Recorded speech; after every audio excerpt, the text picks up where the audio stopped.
I cashed out my business for $43 million, eager to mark the occasion with my son and his spouse at the finest eatery in the city. Yet while they swayed on the dance floor, a guard leaned in and murmured, "Your son added something to your drink." My stomach dropped. Treachery from my own kin. I rose and walked out. 20 minutes on, fate delivered its justice to him. Before we go further, kindly hit subscribe on the channel and drop a comment with the current time and your location. Dad, you're wrecking our tomorrow. Simon's words sliced through my upscale apartment lounge like a sharp crack. I continued stirring his preferred Manhattan, the cubes tinkling against the fine glass in a consistent beat.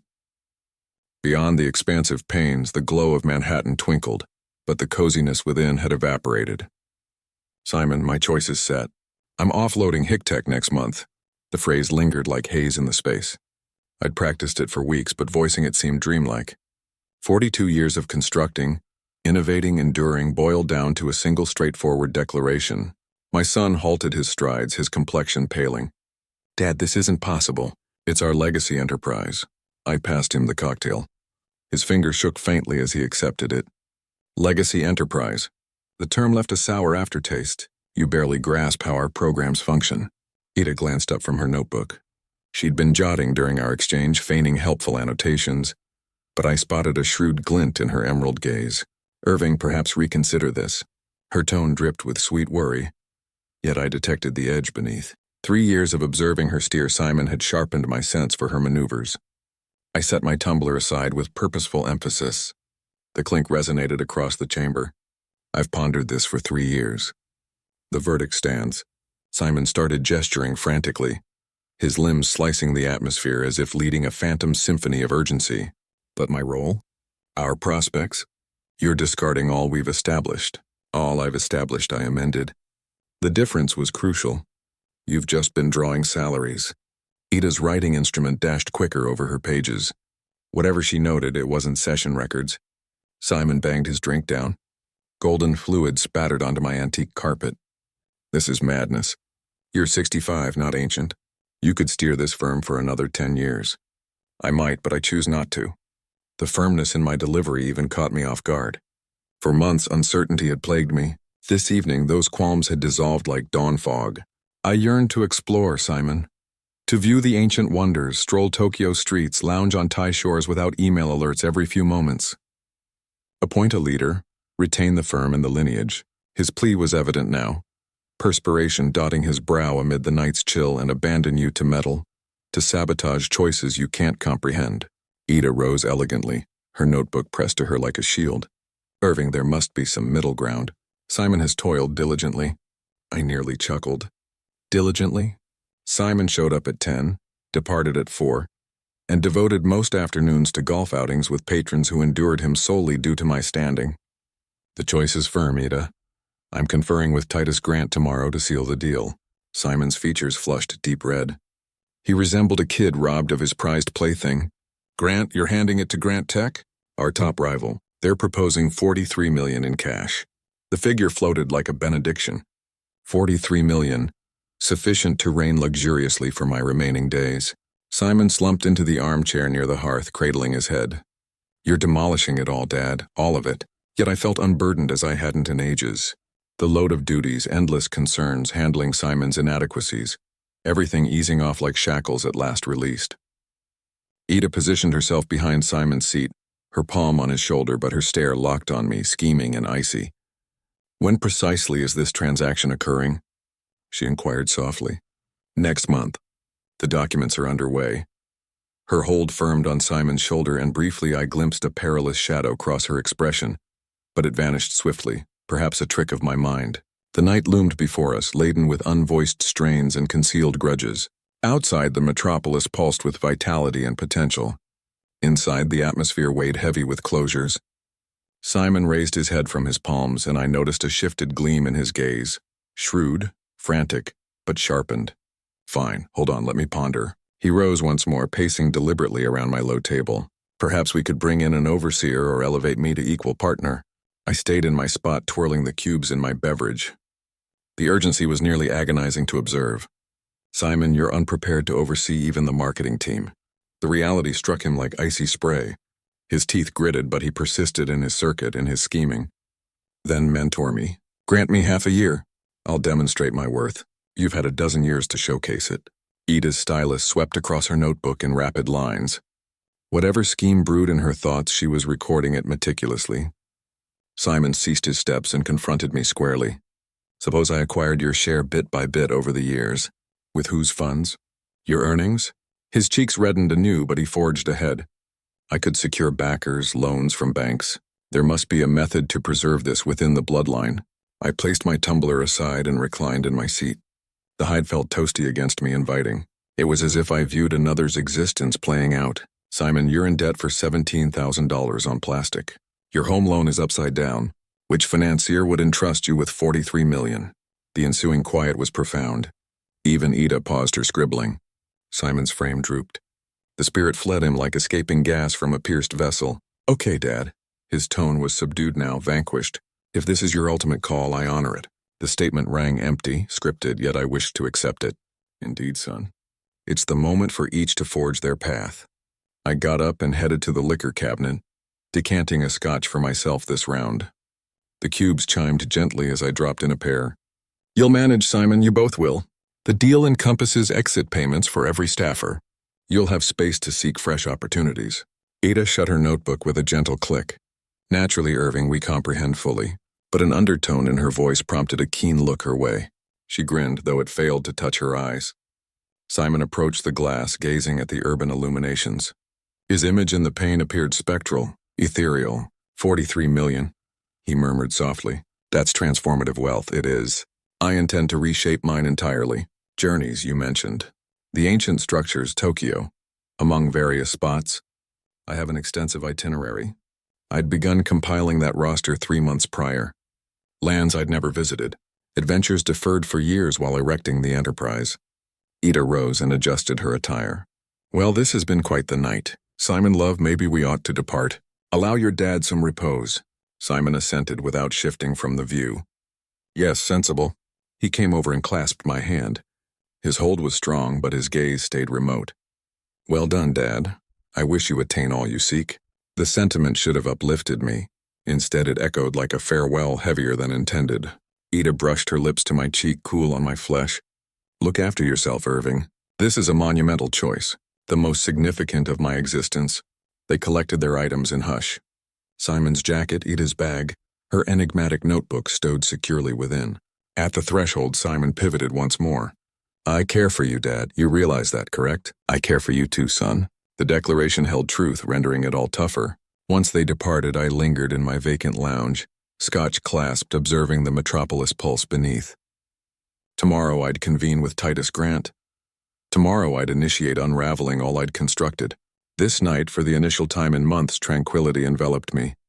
The antique timepiece in the nook rang 9 chimes. The hours remained early, yet I sensed prepared for what followed. Dawn brew vaporized from my cherished cup as I settled in my private study, encircled by 40 years of recollections. Rays poured through the openings, heating the wooden workstation where I'd forged innumerable choices molding my path. The mounted image drew my attention. Myself in 1983, age 23, posed before a tight Brooklyn workshop with a lopsided grin and boundless aspirations. 1983, a modest workshop in Brooklyn, $5,000 tucked away, and a grand vision. Who'd have guessed that 4 decades later, that vision would fetch $43 million? I lifted the casing, examining that youthful figure's expression. He appeared so assured, so eager. He couldn't foresee the trials ahead. The setbacks, the triumphs, the endless evenings programming till his vision blurred. The initial year was grueling. 3 code ventures no one desired. Funds shrinking. Instant noodles for supper on most occasions. Sarah, bless her memory, pulling extra hours as a caregiver to sustain us while I pursued my wild ambition. But then the turning point arrived. I slid open the workstation compartment and retrieved another snapshot. Our inaugural leased space, a subterranean spot in Queens with buzzing bulbs and dripping conduits during storms. There we developed Accounting Pro. Groundbreaking might overstate it, but it transformed small operations. Straightforward design, robust tools, affordable for outfits unable to splurge on corporate giants. The pivotal moment hit when Peterson Manufacturing reached out.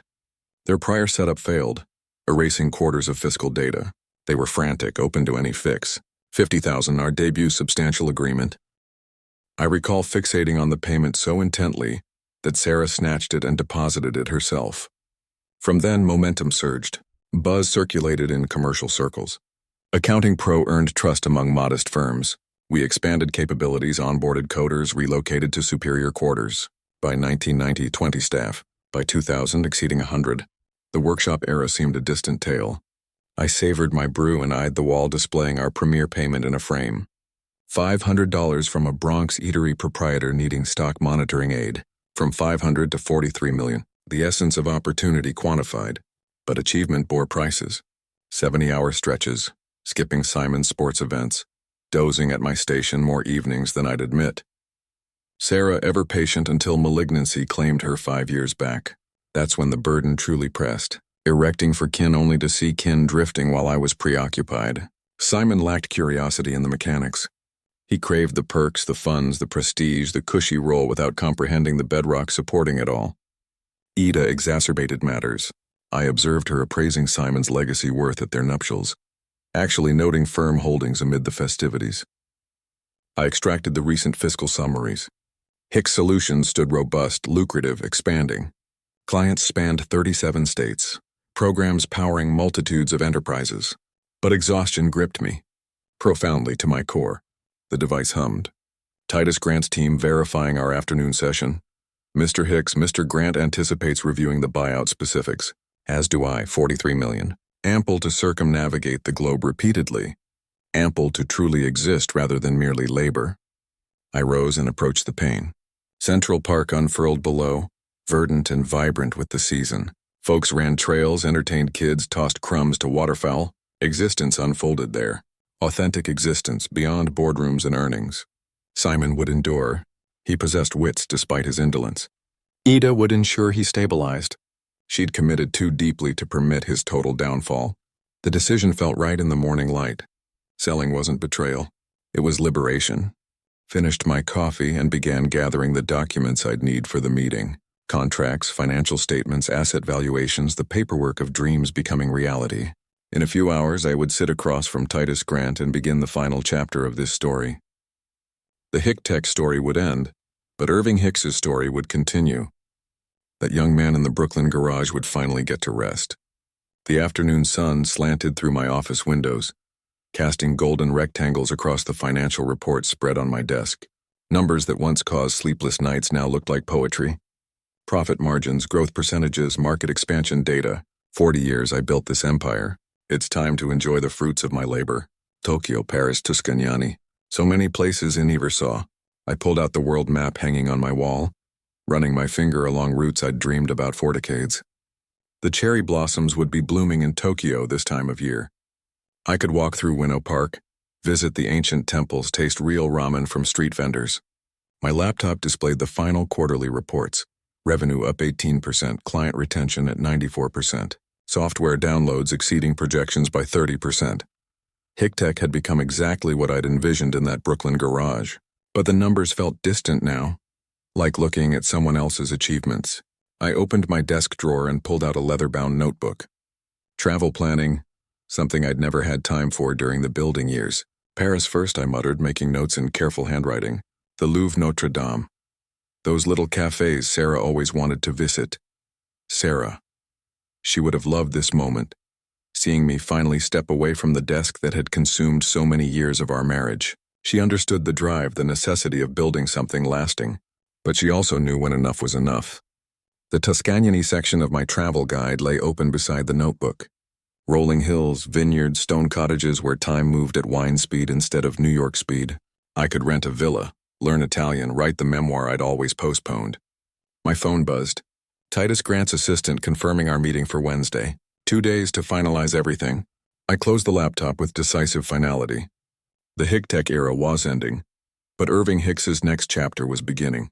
Standing, I stretched muscles that had been hunched over desk for too many years. My body acted in ways that reminded me I wasn't 23 anymore. 5 years old with maybe 20 good years left. 20 years to actually live instead of just work. The photo on my bookshelf caught my attention. Our company's first office Christmas party in 1987. 12 employees, including Sarah, crowding around a plastic tree in our Queens basement office. Everyone looked so young, so hopeful. Now we had over 200 employees across 4 offices. The software we'd created ran accounting systems for thousands of businesses. Small restaurants, medical practices, construction companies, all depending on code I'd written in that cramped basement. But they'd survived the transition. Titus Grant understood technology, respected good people. The company would continue growing under Grant Tech's umbrella. I walked to the window overlooking Central Park. Joggers followed winding paths below. Couples sat on benches. Children played on playgrounds. Life happening at human speed. Tomorrow I would review the final contracts. Wednesday, I would shake Titus's hand and sign papers that would change everything. Next week I would be free. The travel brochures scattered across my desk painted pictures of adventures I'd only imagined. Buddhist temples in Kyoto, wine tastings in Bordeaux, art galleries in Florence, museums in Prague, all within reach now, all possible because I'd built something worth selling. My notebook filled with itineraries, hotel options, flight schedules, 6 months of travel to start. Maybe longer if the wanderlust took hold. For the first time in decades, I had no deadlines except the ones I chose. No employees depending on my decisions. No quarterly reports demanding attention. Just an old man with new dreams and enough money to chase them anywhere. The grandfather clock chimed 4 times. Wednesday couldn't come fast enough. The HICTech conference room felt different on Wednesday afternoon. Sunlight streamed through floor-to-ceiling windows, casting long shadows across the polished mahogany table, where I'd made countless decisions over the years. Titus Grant arrived precisely at 2 ocks, his handshake firm and confident.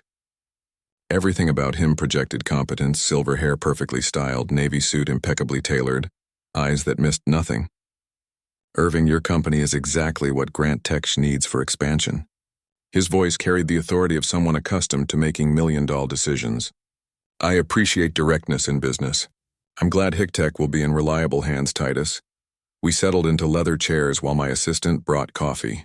The ritual of corporate negotiation performed countless times, but never for stakes this personal.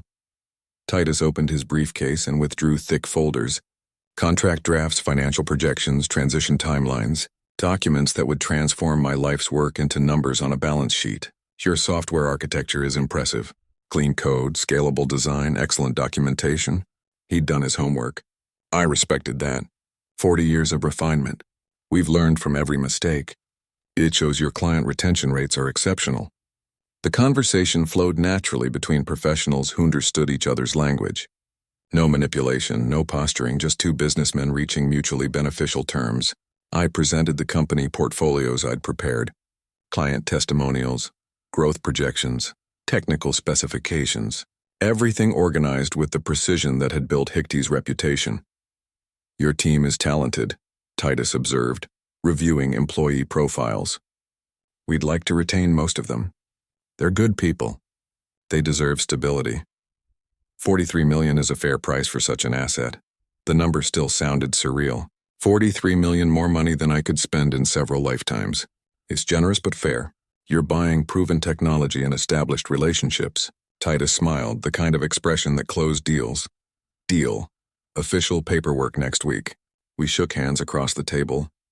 The gesture felt historic, like signing a peace treaty that ended a long war. My assistant appeared with champagne, Dumpy Reno 2015 reserved for special occasions. The cork popped with celebratory authority. To new beginnings, Titus raised his glass. To successful partnerships, I replied. The champagne tasted like victory, crisp, clean, with hints of complexity that developed on the tongue. Like a good business relationship. We spent another hour discussing transition details, employee contracts, client communications, technical documentation transfers, the logistics of dismantling 40 years of careful construction, but it felt right, natural, like watching a child leave home.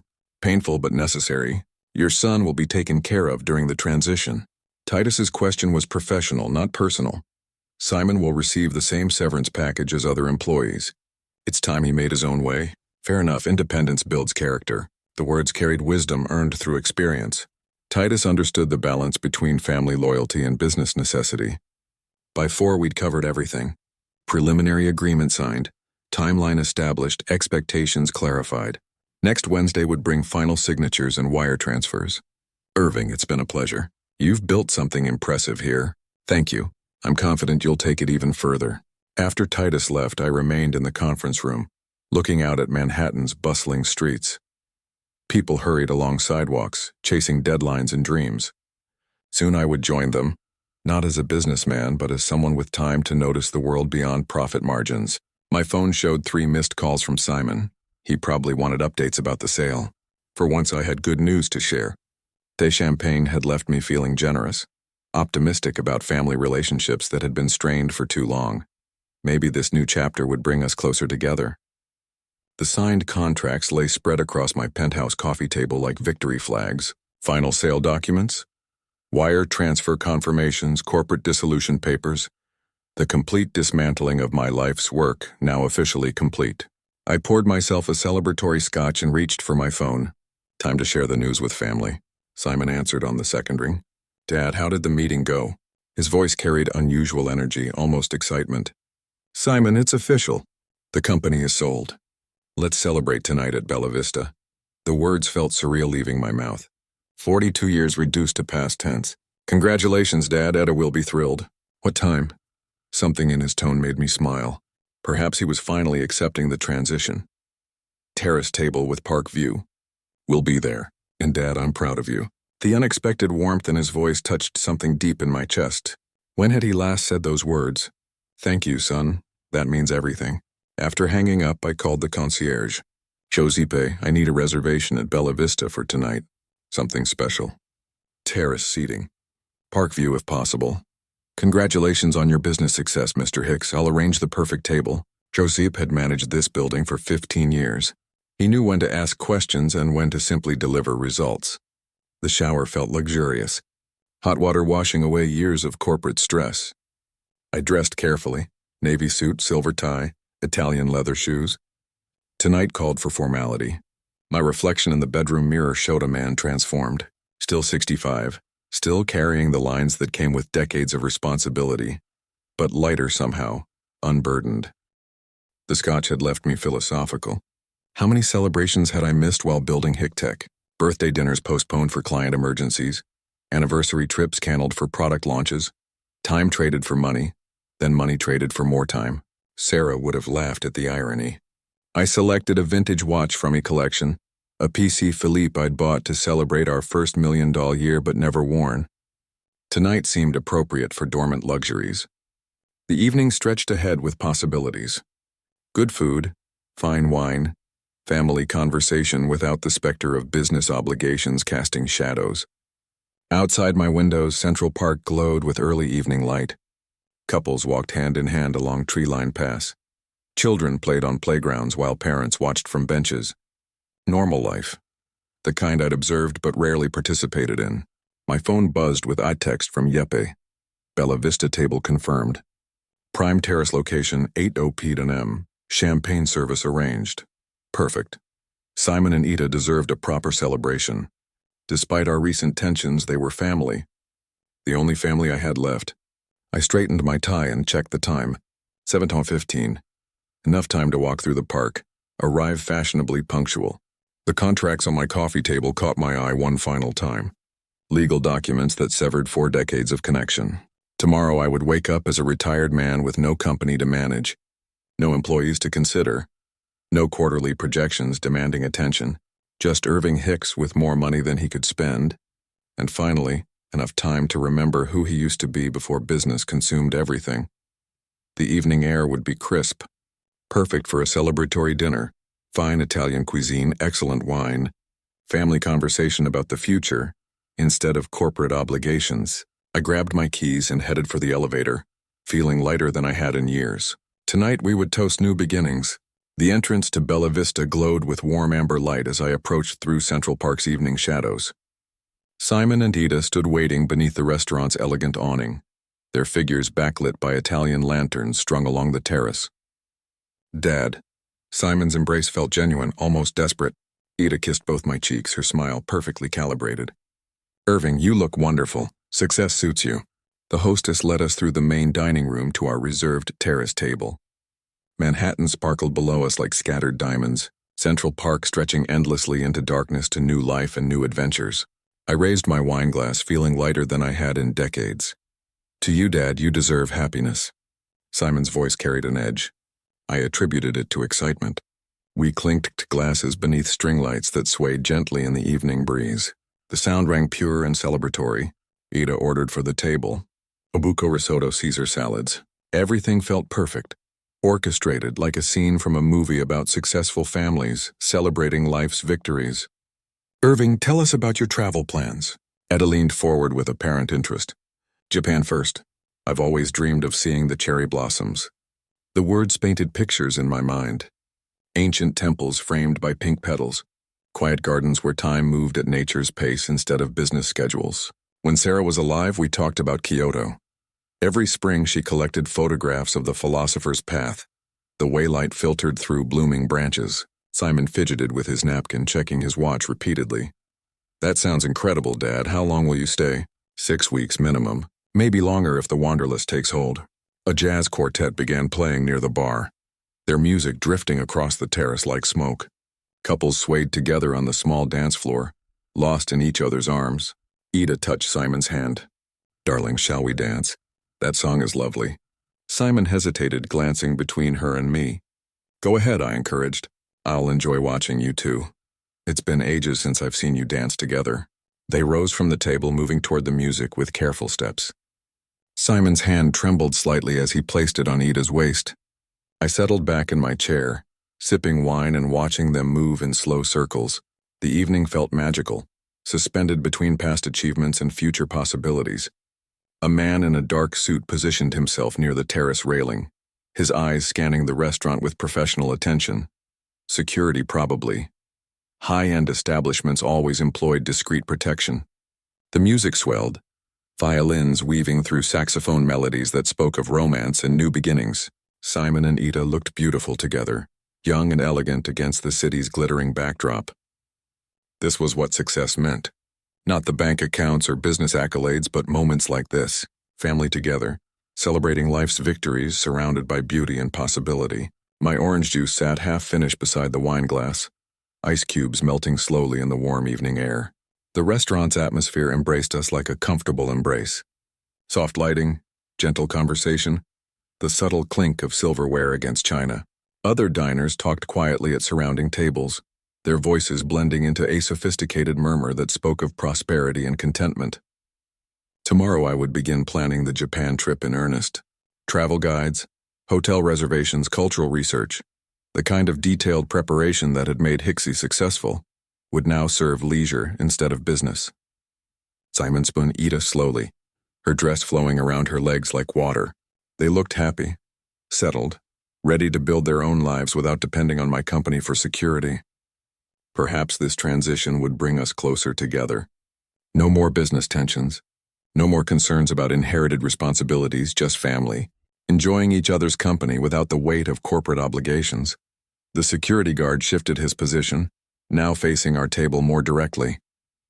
His attention seemed focused, alert to something I couldn't identify, but nothing could dampen my mood tonight. $43 million, 42 years of work, and finally the freedom to live instead of simply achieving.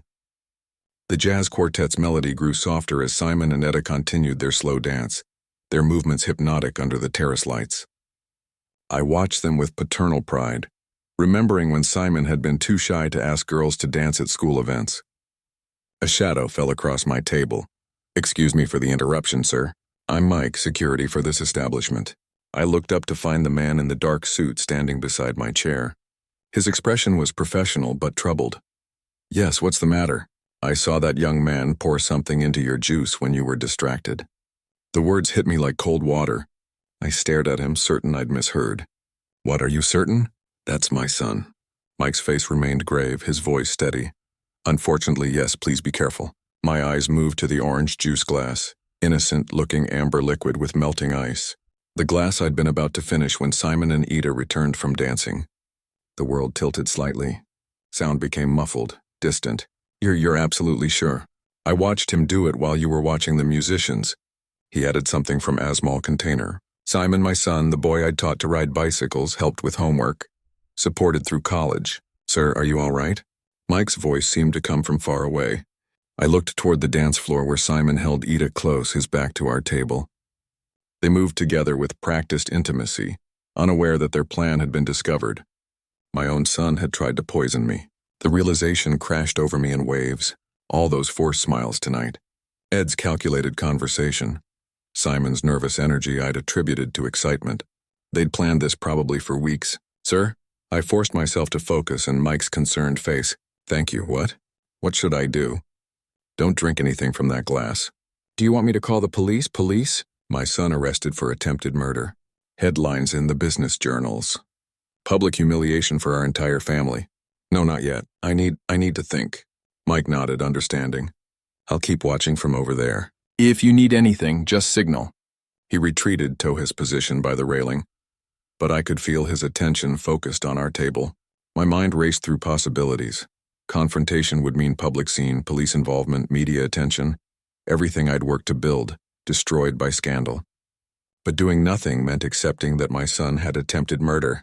The music stopped. Simon and Ida began walking back toward the table. Their faces flushed from dancing. Time slowed. I had perhaps 30 seconds before they reached me. Think. Like the businessman who built a $43 million company. Evidence, I needed evidence. Before making accusations that would destroy everything, my hand moved toward the orange juice glass, then stopped. Mike was right. I couldn't drink it, but I could preserve it. Thesmol pill bottle in my jacket pocket. Heart medication I'd carried for years but rarely needed. I could transfer some of the juice, save proof of what Simon had done.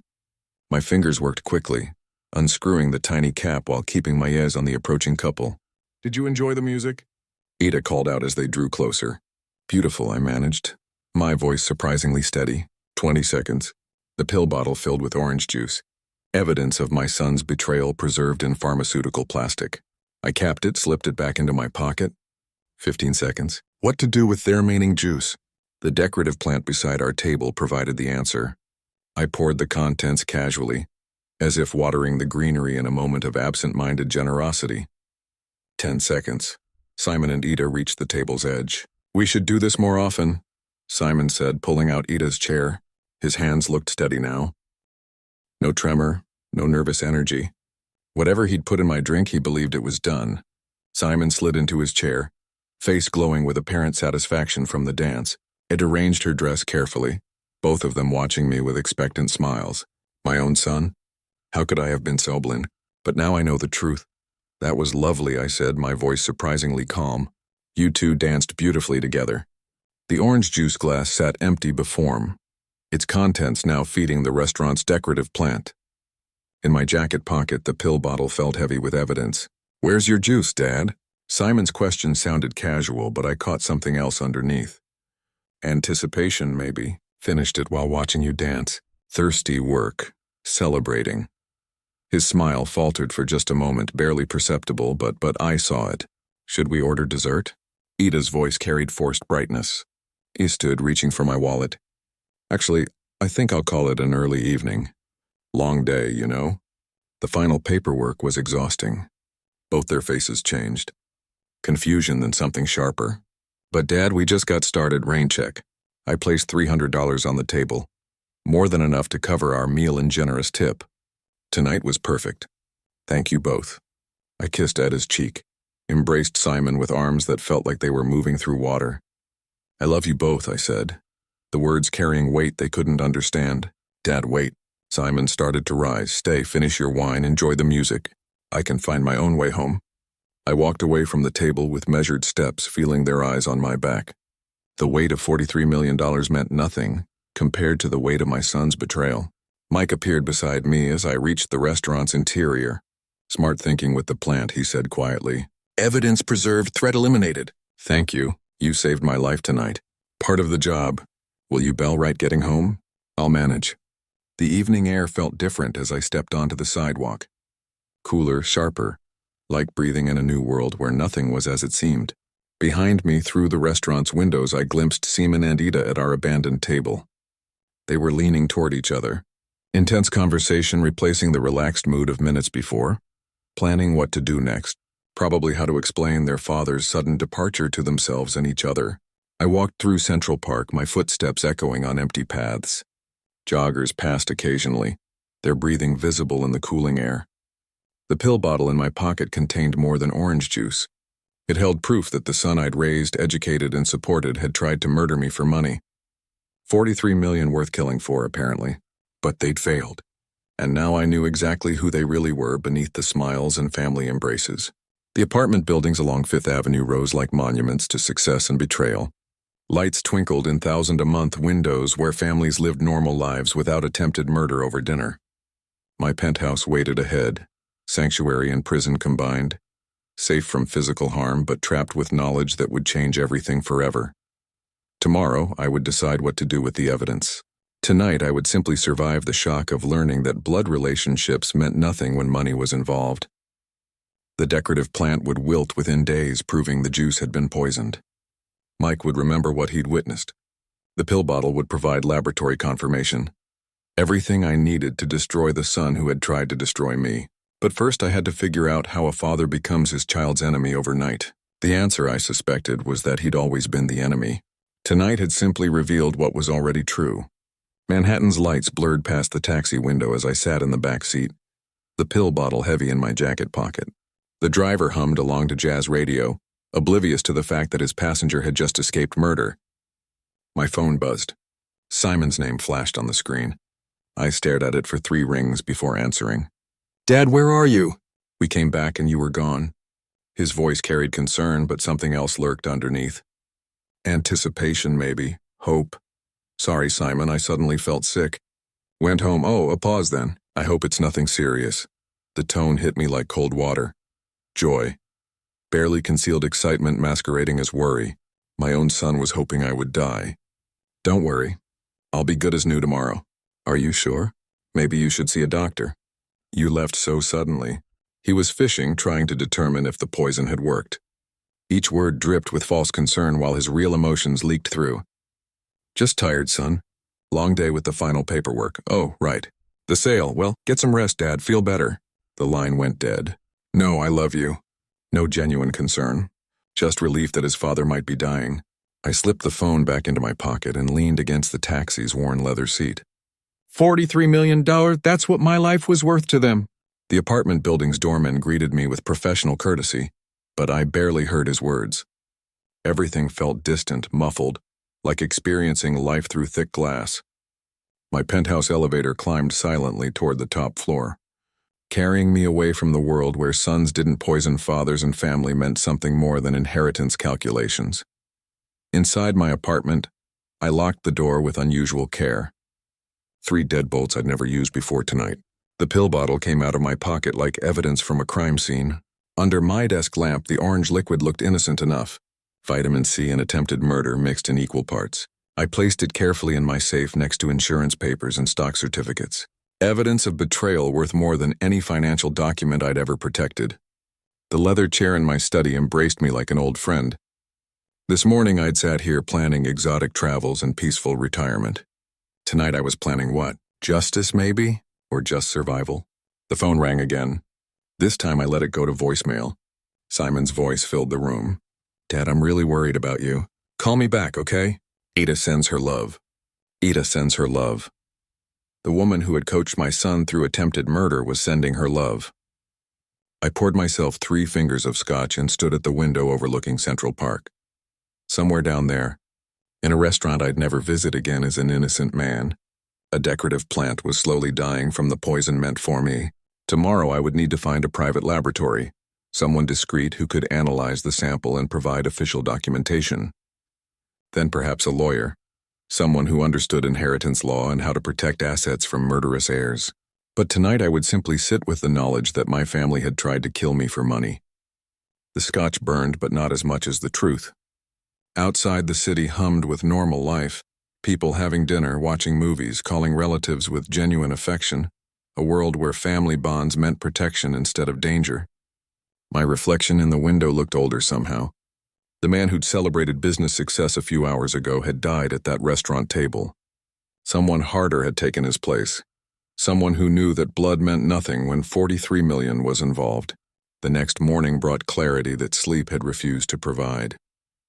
I dressed in my best suit, the navy one I wore for important business meetings, and made 2 phone calls. The first was to Morrison Analytics, a discreet laboratory that handled sensitive testing for Manhattan's elite. The second was to Harold Steinberg, the estate attorney who'd structured my business assets for decades. "I need both services today," I told my assistant. Priority appointments. Morrison Analytics occupied the 15th floor of a medical building on the Upper East Side. Dr. Elizabeth Morrison herself handled my consultation, understanding immediately that discretion was paramount. "The sample will undergo complete toxicological analysis," she explained, her voice professional and reassuring. "Gas chromatography, mass spectrometry, the full spectrum." I handed her the pill bottle that had saved my life. "How long for results?" 24 hours for preliminary findings, 48 for complete documentation suitable for legal proceedings." Legal proceedings. The words felt heavy with implication. "This is completely confidential." "Absolutely, Mr. Hicks. Attorney-client privilege extends to forensic consultants when legal action is anticipated." The next day, I returned to collect results that would change everything forever. "The results are definitive, Mr. Hicks. Potassium cyanide in lethal dosage." Dr. Morrison's report contained graphs, chemical formulas, and expert analysis that painted a clear picture. My son had tried to murder me with one of the most deadly poisons known to science. Will this document be admissible in court? Absolutely. This is official expert analysis, complete with chain of custody documentation. I studied the report's technical details, concentration levels that would have killed me within minutes. Purity suggesting professional-grade procurement, evidence of premeditation beyond any reasonable doubt. Harold Steinberg's law office occupied a corner suite in Midtown, walls lined with legal texts and family photographs that now seemed like mockeries of trust. "I need to modify my will immediately," he announced without preamble. Harold had managed my legal affairs for 15 years. He understood urgency when he heard it. "What specific changes?" "Remove Simon and Ida as beneficiaries. Everything goes to charity instead." His eyebrows raised slightly, but he asked no questions. Professional discretion was why wealthy families trusted him with their most sensitive matters. The Foundation for Medical Research, I decided, they understand the value of life. New documents were prepared, notarized, and filed within hours. Simon and Ida would inherit nothing except the knowledge that their greed had cost them everything. That evening, I called the Bella Vista restaurant. "Josip, this is Irving Hicks. I'd like to make a reservation for tomorrow night, the same table as Tuesday if possible." "Of course, Mr. Hicks." 8 Kang. "Perfect. Andrew, could you ensure that plant near our table remains exactly as it is?" Theo and I watered during my visit. A pause, then understanding in his voice. "Certainly, sir, we'll leave everything undisturbed. The plant would be dead by tomorrow night. Brown and withered proof of cyanide's lethality. Visual evidence that even Simon couldn't deny.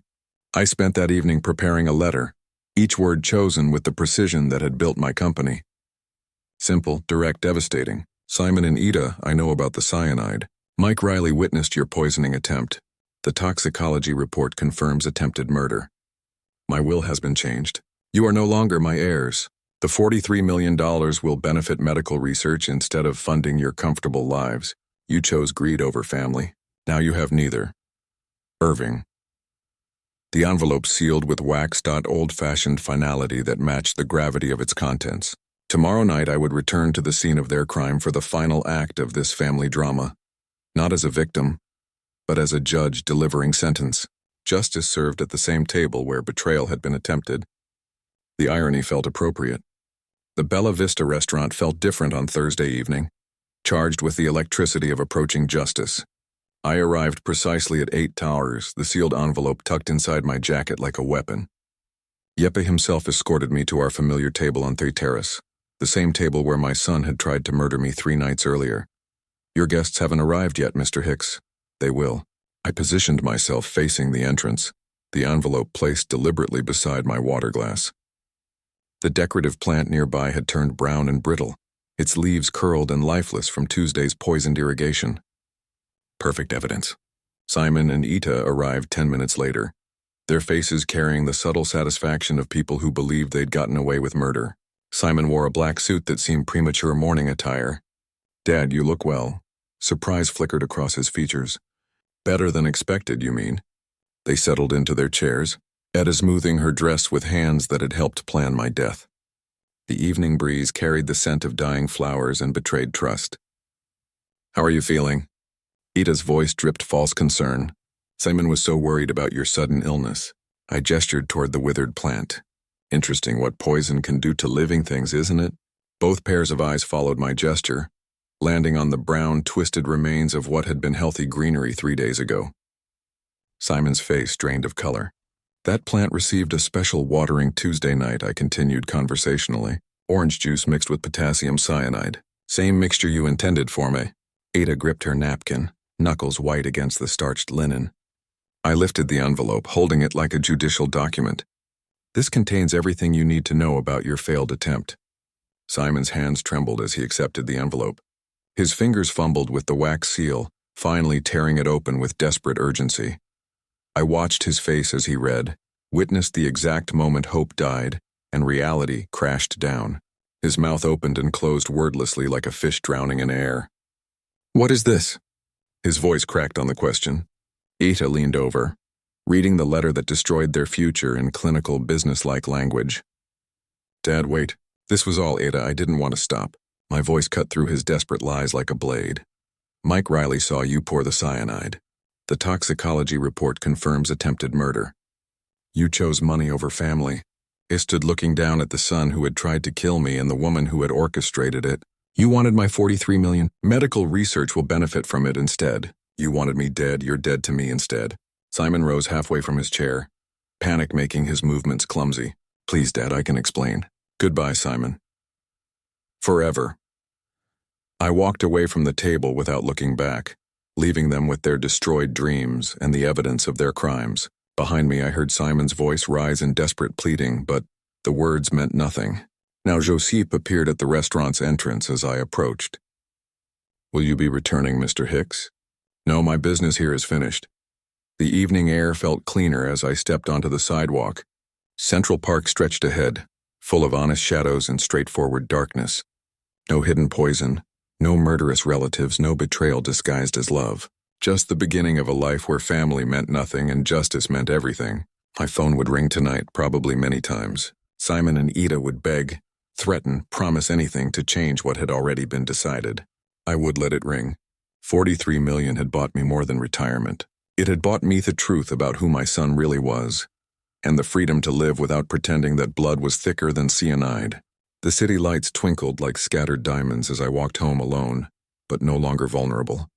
Justice, it turned out, tasted better than revenge. If you like this story, please like this video, subscribe to the channel, and share your impressions of this story in the comments. To listen to the next story, click on the box on the left. Thank you for watching.